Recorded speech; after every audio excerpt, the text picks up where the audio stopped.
Bleaching. Bleaching may be defined as the lightening of the color of the tooth through the application of a chemical agent to accelerate the organic pigmentation in the tooth.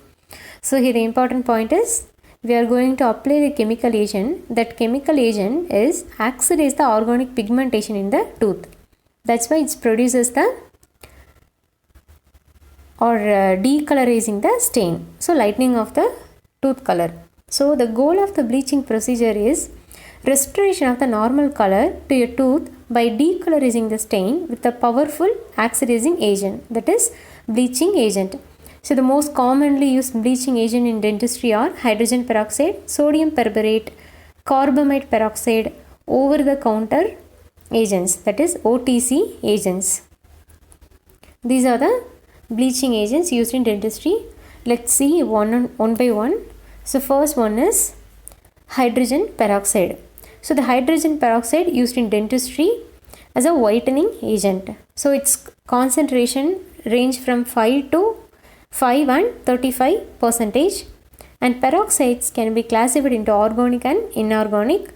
It is a strong oxidizer and can be considered as the product of hydrogen peroxide. So when hydrogen atoms are substituted with metals, that is inorganic peroxide, and with organic radicals, that is organic peroxide. So here the mechanism of action. The hydrogen peroxide has a low molecular weight, so it can penetrate dentin and release oxygen. It breaks the double bond of inorganic and organic compounds inside the tubule. So it breaks the inorganic and organic double bond. That's why it penetrates into the dentin. So the properties are, it's clear, colorless, odorless liquid stored in light proof amber bottles. So mainly it's very important, that is amber bottles it is stored, and it is unstable, should be kept away from the heat. If we put it in the heat, it could cause it to explode. It should be stored in sealed refrigerated containers, so where it retains sufficient potency for approximately 3 to 4 months. So but it decomposes readily in an open container and in the presence of organic debris. So its sufficient potency is 3 to 4 months. So care should be exercised when handling with H2O2 because its ischemic effect on the skin and mucous membrane causes chemical burn. And its bleaching operation is about 1 to 2 ml, and the solution dispensed into cleaned appendage. Once the treatment has been completed, the remaining solution should be discarded. And the H2O2 can be used alone or mixed with the sodium perborate. This is the paste, and it is the walking bleach technique.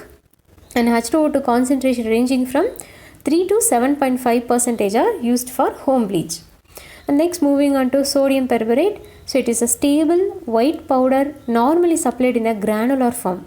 So we have to ground into a powder before using this sodium perborate. So it is supplied in a granular form. Next, moving on to the types of sodium perborate. So there are 3 forms of sodium perborate which vary in their oxygen content. So the difference is in oxygen content. So first one is sodium perborate monohydrate, sodium perborate trihydrate, and sodium perborate tetrahydrate. So monohydrate, trihydrate, and tetrahydrate. There is no dihydrate in sodium perborate types. So monohydrate, trihydrate, and tetrahydrate. Next, moving on to mechanism of action of sodium perborate. So it is a powder and it is water soluble. When mixed into a paste with superoxide, this paste decomposes into sodium metaborate, water, and oxygen. So it is mixed with the superoxide, and this paste decomposes into sodium metaborate, water, and oxygen. So sodium perborate produce sodium metaborate and hydrogen peroxide and oxygen. So when sealed into the pulp chamber, sodium perborate oxidizes and discolor, then stains slowly. So continuing its activity over a longer period of time. So it is used in the walking bleach technique. So in walking bleach technique, we use sodium perborate. It is very important. So powder is water soluble and it is mixed with paste superoxide. This paste decomposes into sodium metaborate, water and oxygen.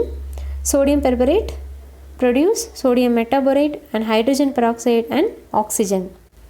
So when sealed into a pulp chamber, sodium perborate oxidizes and discolor stain slowly. It is a longer period of time. So that's why it is used in the walking bleach technique. These are the important points we have to remember in sodium perborate. So the types and mechanism of action and which bleaching technique is used is very important. Next, moving on to the third bleaching agent, that is carbamide peroxide. It is also known as urea hydrogen peroxide. So carbamide peroxide is also known as urea hydrogen peroxide. Its concentration ranges from 3 to 45% depending at home and in office bleach technique. So at home there is 3%, in office 45%. The most popular commercial preparation have a concentration of 10% carbamide peroxide. It is very important. 10% carbamide peroxide is used. Next, moving on to mechanism of action. So carbamide peroxide produce urea. That is, urea is 6.5% and ammonia and carbon dioxide and 3.5% hydrogen peroxide.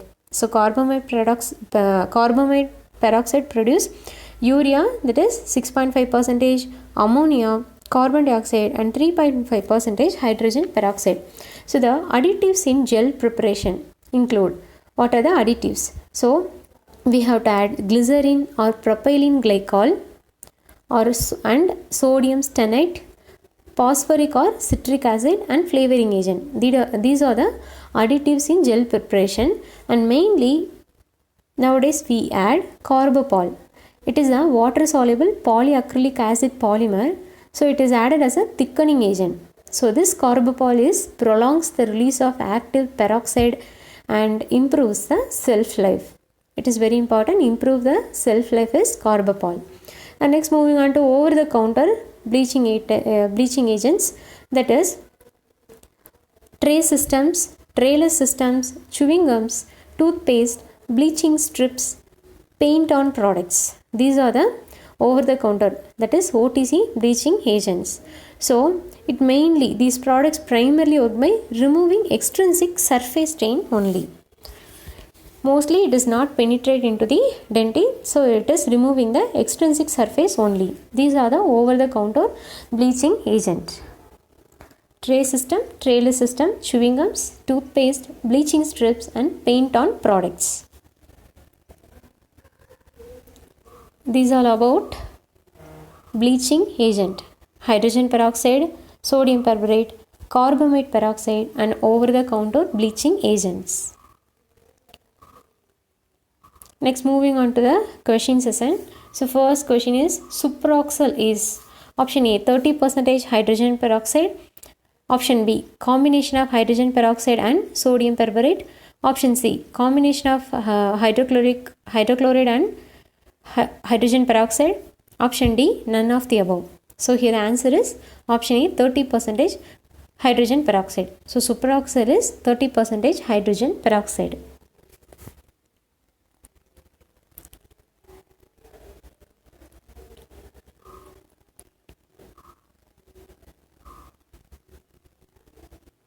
The second question is, carbamide solution used for bleaching degrades into option A 0.3% sodium perborate, option B 30% hydrogen peroxide, option C 3% hydrogen peroxide, option D 30% sodium perborate. So here the answer is option C 3% hydrogen peroxide. So carbamide peroxide produces urea 6.5%, ammonia and carbon dioxide and 3.5% hydrogen peroxide. So here 3.5 is exact answer, but 3% is available. So question number 3, in case of bleaching technique to remove fluorosis stains, option A 1% ether removes the surface debris, option B 36% hydrochloric acid and HS the enamel.